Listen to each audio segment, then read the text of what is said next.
Welcome to Compelling Conversations, where law meets business. With your host, Dara Rosenbaum, founding partner and attorney at Rosenbaum and Taylor in New York. You can watch episodes on YouTube and listen through Apple Podcasts, Google Podcasts, Stitcher, Spotify, and more. For prior episodes and free resources, go to www.rosenbaumtaylor.com/learn. Now here's the host of Compelling Conversations, Dara Rosenbaum. Hello, and welcome to what promises to be another wonderful episode of Compelling Conversations, where law meets business. My guest today is Allison Farcus. Allison was born and raised in Miami and moved to the Northeast in 2014. She attended college in both Boston and London and was a financial advisor at Morgan Stanley for over 20 years. She started the company that she's running today called Sauté and Soirée in Miami Beach, providing cooking experiences in people's homes. This was stemming from her passion for cooking, entertaining, and for people. She revived Sauté and Soirée in 2021. Allison is obsessed with foreign language and is very involved in the networking world. She is married with a 15-year-old daughter and is in the business of creating engaging experiences through food. So Allison, welcome, and I'm really looking forward to hearing all about what you do. Thank you so much, Dara. I'm honored to be a guest on your show. Thank you for inviting me. Pleasure. So how do we get from Morgan Stanley to cooking experiences in people's homes? Yeah, that's a good question. My father, my late dad, he passed away over 20 years ago. He was they called it a stockbroker then, but a financial advisor, and he was successful. And he also loved the races. So his passion was horse racing, owning thoroughbreds, the track. That was his passion. So he always had the idea to bring my sister and I into business right after college, a little nepotism, which was a good financial opportunity for us. Sure. And also to work, with dad and work with my sister. I thoroughly enjoyed it. And then it allowed him to go to the track Okay. when we were there. So we were there for a long time, and he had passed away. And my sister is still at Morgan Stanley. I left in 2005.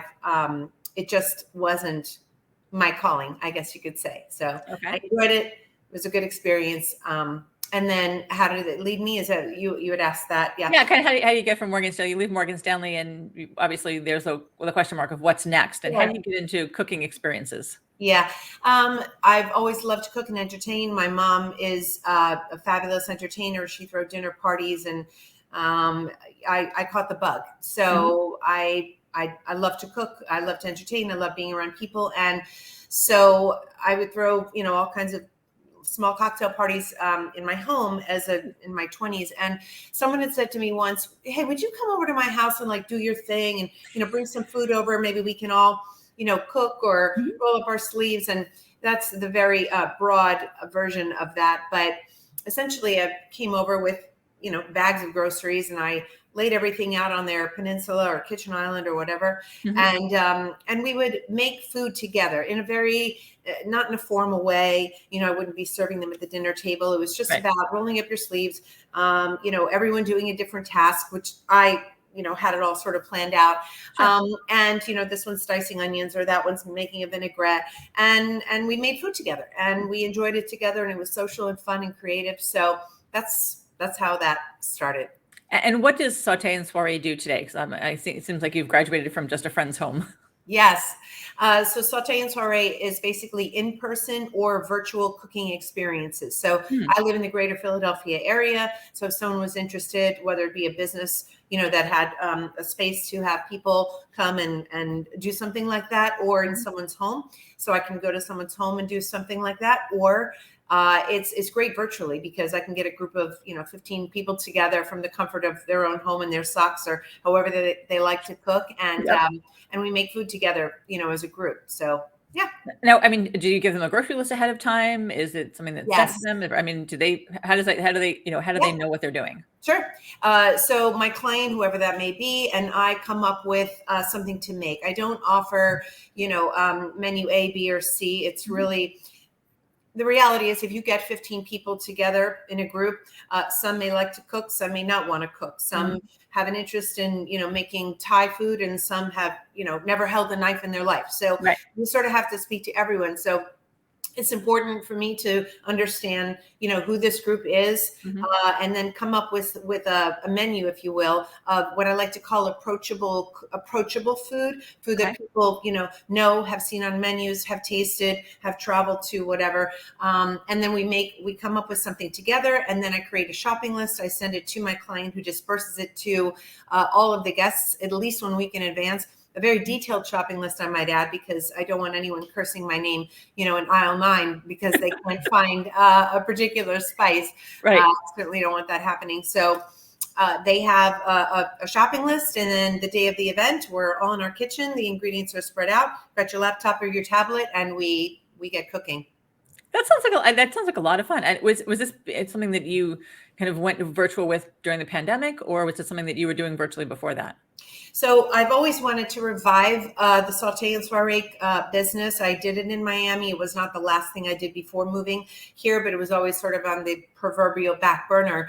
And I'd been working for a catering company actually during COVID, which that was difficult. Not a lot of catering going on. So that ended in October of last year. And I thought, now that the virtual, so many people are comfortable and familiar with the virtual platform, I'm going to become an LLC, which I did in November, and I'm going to have virtual cooking as one of my offerings because people are familiar with it. So that's how that came to be. So now I'm just a virtual and in-person cooking experience business. And what skill level are you talking about? I know you said some people haven't held knives. What's kind of the minimum? Because I remember reading a recipe to my husband. I said, well, you just need to go ahead and, julienne the basil. He's like, who's julienne? Exactly. That's a very, very good point.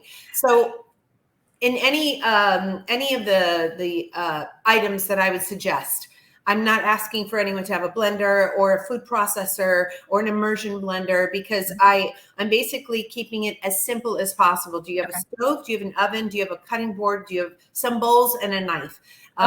And you can make really good food with those things. Yes, you'll need a baking sheet if you're going to put something in the oven. You need a pan or a pot if you're going to do anything on the stove.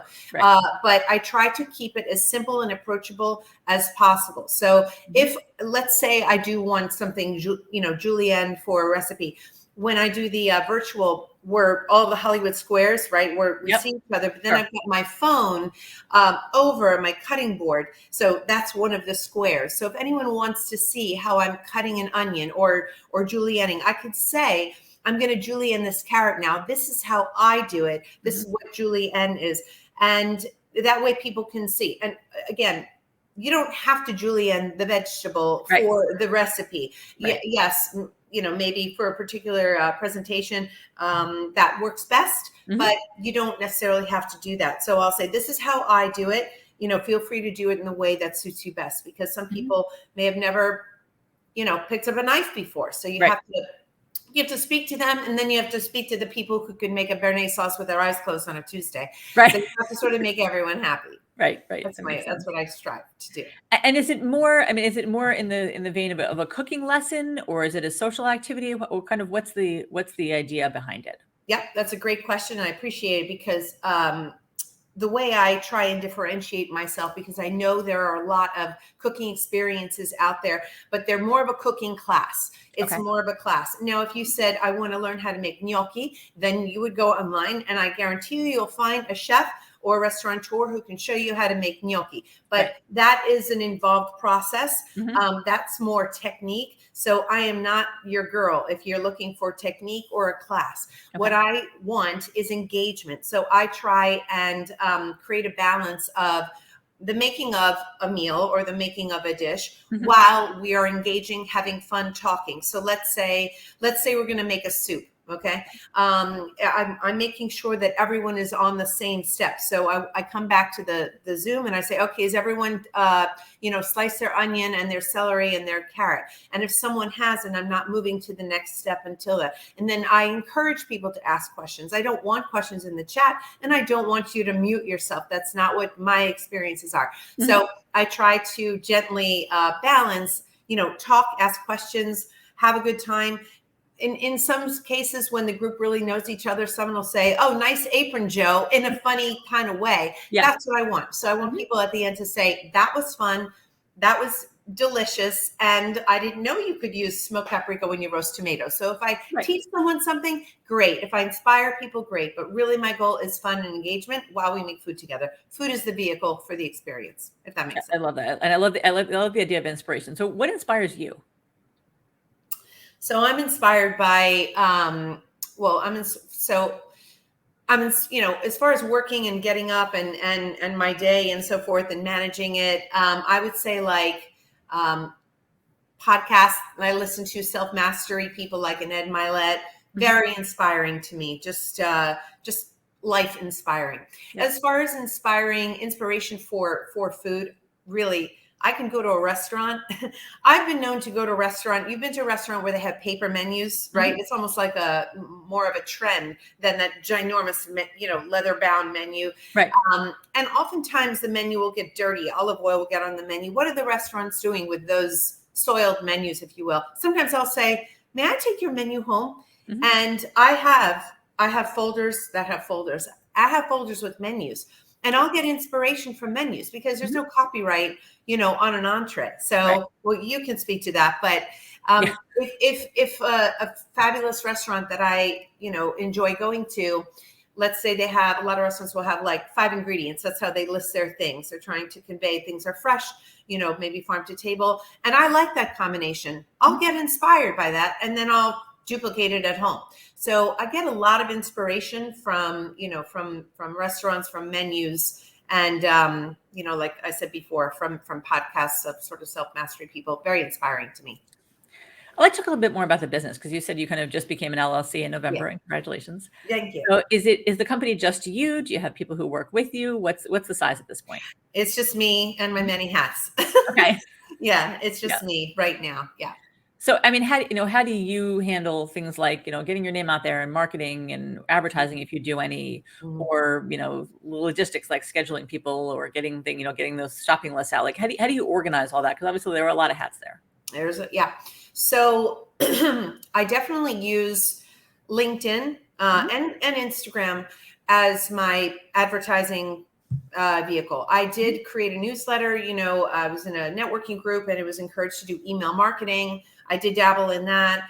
I think it's important because I can't write 400 emails, individual emails. So I did do that. And that was a learning experience. Should I use MailChimp? Should I use ConvertKit? So I did that. But as far as getting the word out, I use LinkedIn because my ideal audience, although corporate is a great audience for me because I know they're looking for engaging activities for their teams that may be spread apart, by more than bridges. And they can't get their teams together at the corner bar on Friday. So that's a great audience for me. So LinkedIn, but LinkedIn is also, everyone's an individual and, possibly with families and they want to do something for their sister's engagement party. So I really use LinkedIn as my main audience, and I do videos and I do posts there. That's really my advertising vehicle. And then, I do a lot of networking. I really find that if you're out networking and you're helping people and making connections for them, they do remember you. When someone is discussing the services that you provide, if someone remembers me, then my networking colleagues become my army, if you will. They in so many words, they work for me as I would work for them. So I rely on that. And then I do my own prospecting, and I created my own website, which I'm very proud of. That took a very long time, but so I'm using that as well for getting the word out. So just trying to manage it all time-wise. Is building a website something you knew how to do, or something you kind of figured out as you were going with Sauté and Soirée, or how did that happen? Yeah, I decided that I needed to learn ConvertKit for LinkedIn posts, right? Because words, excuse me, everyone knows now, or it's very popular that video is capturing a lot of audience. Sure. And LinkedIn is encouraging that as well. But in the absence of video, words are great, but it's really good to have an image. Just as people scroll, sometimes the image stays with you. So a friend of mine taught me ConvertKit, because honestly, Dara, I went out to ConvertKit and I'm just not savvy in that way. The language, the setup, I got very frustrated. She gave me a 45-minute tutorial. And then after ConvertKit and I became comfortable with it, I decided to go onto GoDaddy, which had my domain name, and see if I could make a website for myself.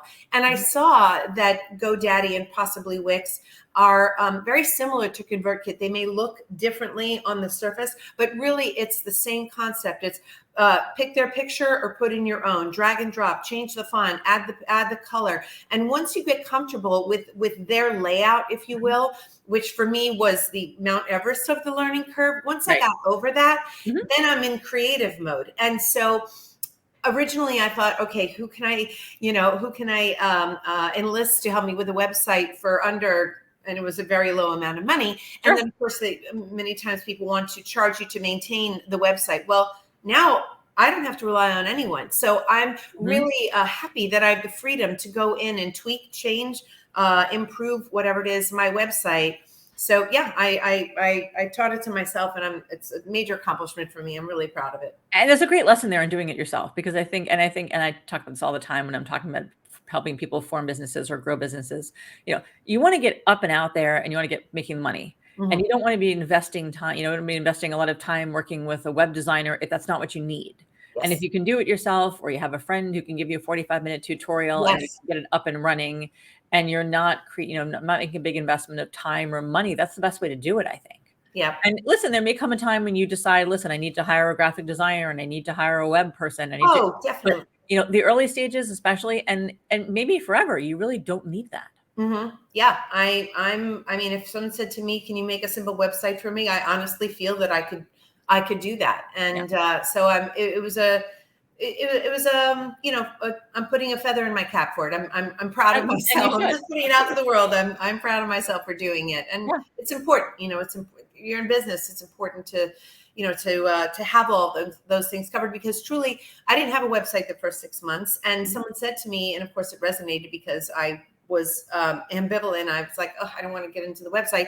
She said, you network a lot, use your network to get the word out. But then if I'm looking to capture corporate business, I need a website for street cred, if you want to say, for credibility. So, I think, and I've had other guests who have mentioned sort of the idea of, getting things off the ground, up and running.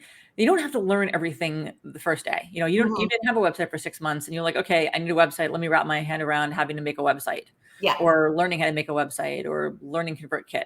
That you don't have to do it all at once. That you can build it slowly. You can figure out the plan, the idea, start it slowly with friends and family. And then when you get to the point where you're like, all right, people are going to be looking for me once they meet me on LinkedIn. They're going to want to see my website. Then you need them. And what other kind of things have you learned from your network or from your resources around that have helped you grow the business? Oh, all kinds of things. Just to go back to the website, I asked people, or one gentleman actually reached out to him just to say, hello, how you doing? When he said, what are you up to? And I said, I'm creating a website. He, very good in business. And he said, here's some things you want to keep in mind. And he literally gave me like 5 bullet points that I integrated. And then he said, send it to me when you're done. I'd love to see it. And then he gave me more feedback. And so really it's the knowledge of people. It's their knowledge, and where have they been in life, and what do they know that I don't know? And they're happy to help me and give me their, I mean, honestly, and I'm a little embarrassed to say this. Someone came over for dinner last night, my friend, she said, you should put your videos on your website. Why didn't I think of this? I mean, it's obvious. It's me speaking. It's me animating. If you want to get to know me, why is that not on my website yet? I'm happy that I have, the ability to go in and do it. And I will do that this weekend. But it was her suggestion. So, I network with a lot of people. I get inspired by them, and they help me. And I hope I can do the same for them. So, yeah. And I think that's the beauty of networking. I mean, I think that's the beauty of those connections, because it's not all about knocking on somebody's door metaphorically and saying, hey, do you want to hire me? it's sort of, it's that kind of hive mind of somebody's done this before. How do I do this? And I think that those resources, they're out there. You just have to ask for them. If you didn't say to this guy, I was making a website, he's not going to email you and say, hey, Allison, you working on a website I can take a look at for you? Right. Exactly. So it flowed. And so I credit a lot of people for helping me. And even now, someone's like, oh, you have a website. And I said, sure. Any feedback? Because I only see it from my eyes. Totally subjective. Right. So I'd like to see it from the end user's eyes. And that could be really anyone. That could be someone in corporate, someone in nonprofit. That could be an individual. So am I going to make a tweak every time someone gives me, a suggestion? Probably not. Right. But I would love to hear the suggestion. Mm-hmm. Yeah. Yep. So consider it and accept it if you want to. Exactly. Yeah. The joy is so obvious to me. I mean, the joy in what you do and how much you love what you do is so obvious. What's the best part about running the business? What do you love about it?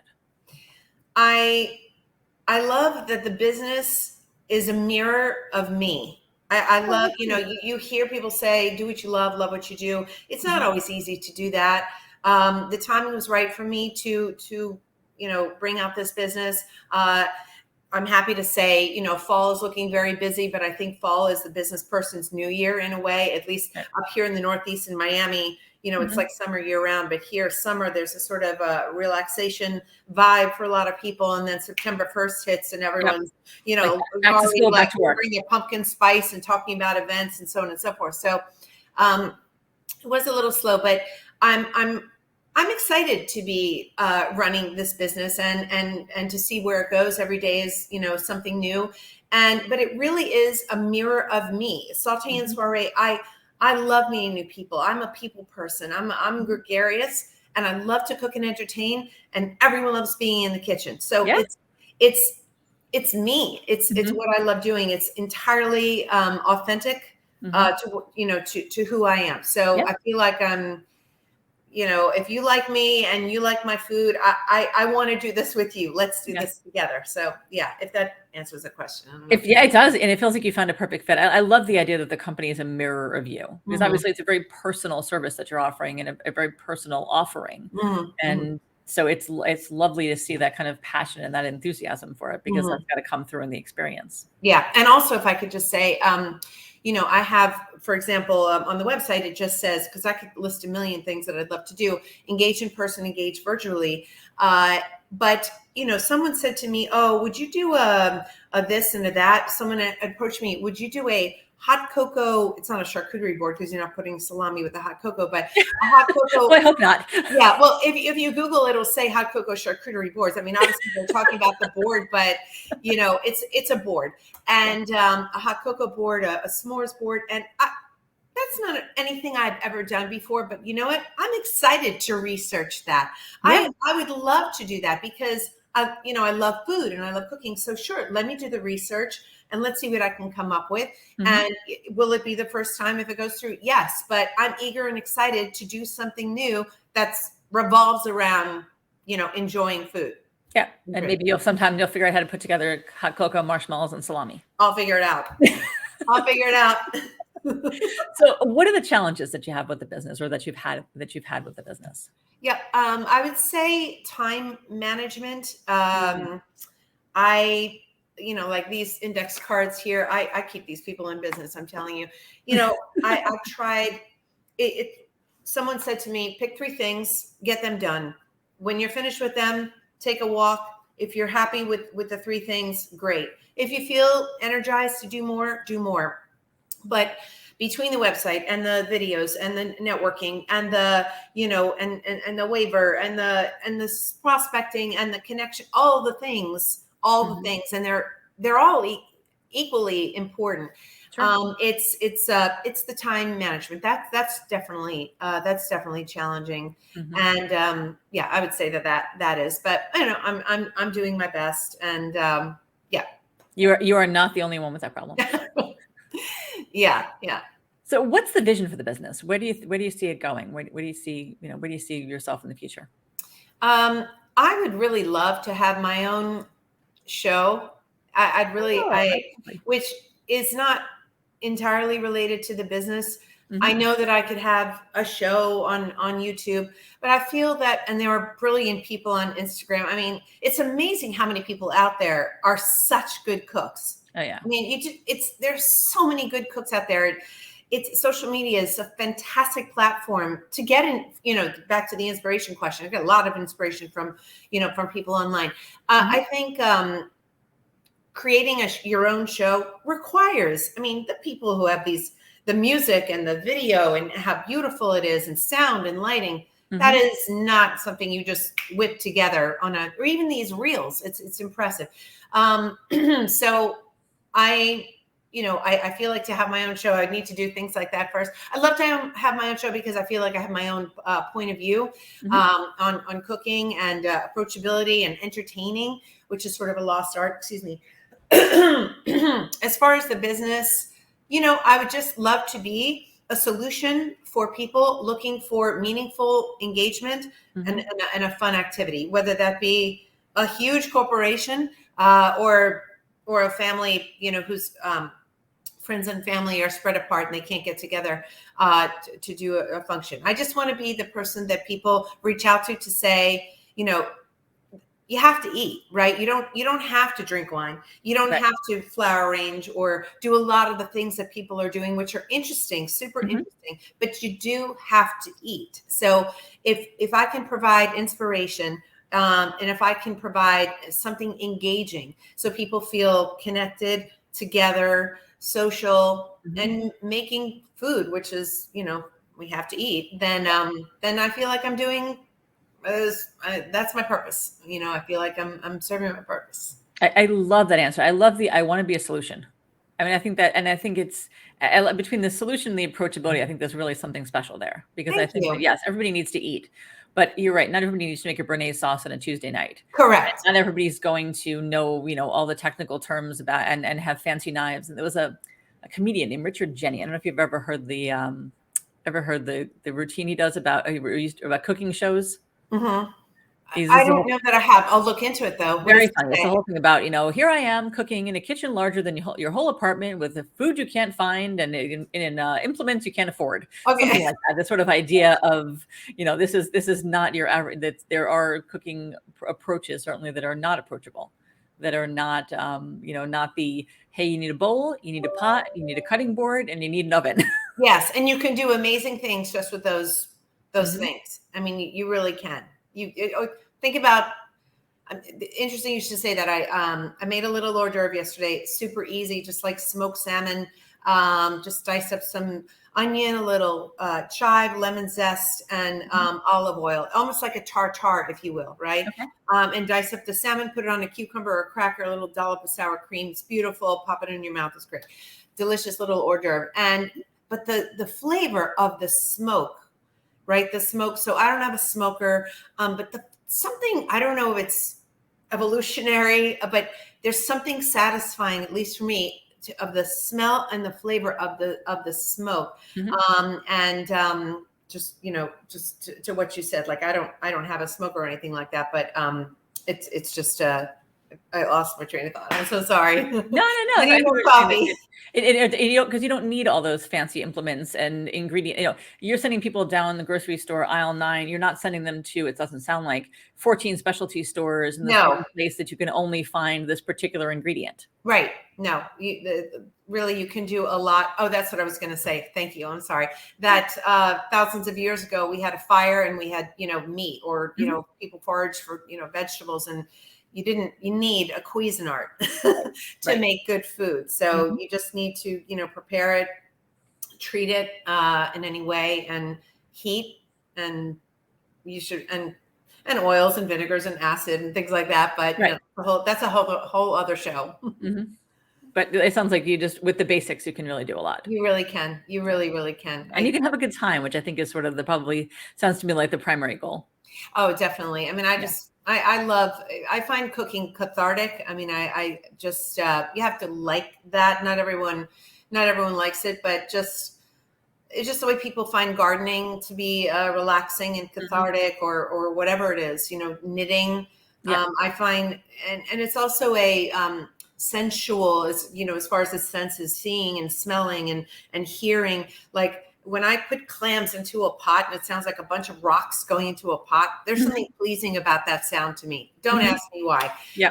Or the sear of vegetables. It's just it's an enjoyable experience. What I like about what you're describing is that not everybody has to have that passion for that's a great way the clam sound when they land in the pot. Somebody can just think that this is a great experience because they get to make fun of Joe's apron, or they get to see all their family and friends or their colleagues on the same same Hollywood Squares screen. Right. Yeah, which is a lovely idea. What's one thing you've learned along the way running the business that you wish you'd known earlier? Let's see, something. Well, I'm learning as I'm going every day. I'm learning something new. So to ask. So as an example, when I send proposals out, going forward, just to ensure that my client and I are on the same page, because again, I try to get as detailed as possible, but I think having a verbal conversation about everything on the proposal is an important thing. So the expectations are set as best as possible. Yeah.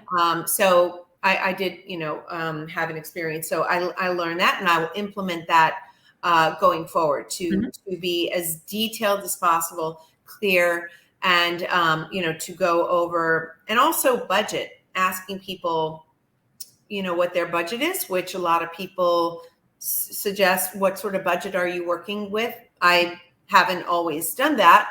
So, and I don't know that every situation I need to do that, but it was not on my menu, if you will, at the beginning. Right. And it's important, because you may have a budget and I'm going to send you a proposal, which may not be anywhere near it. And, then I've wasted your time, and I don't want to waste anyone's time. So I think that's important. So it's little things like that, learning along the way. Someone, I don't know who it was. Yes, it was someone who said to me yesterday, we're climbing the stairs as we're building them, or something like that.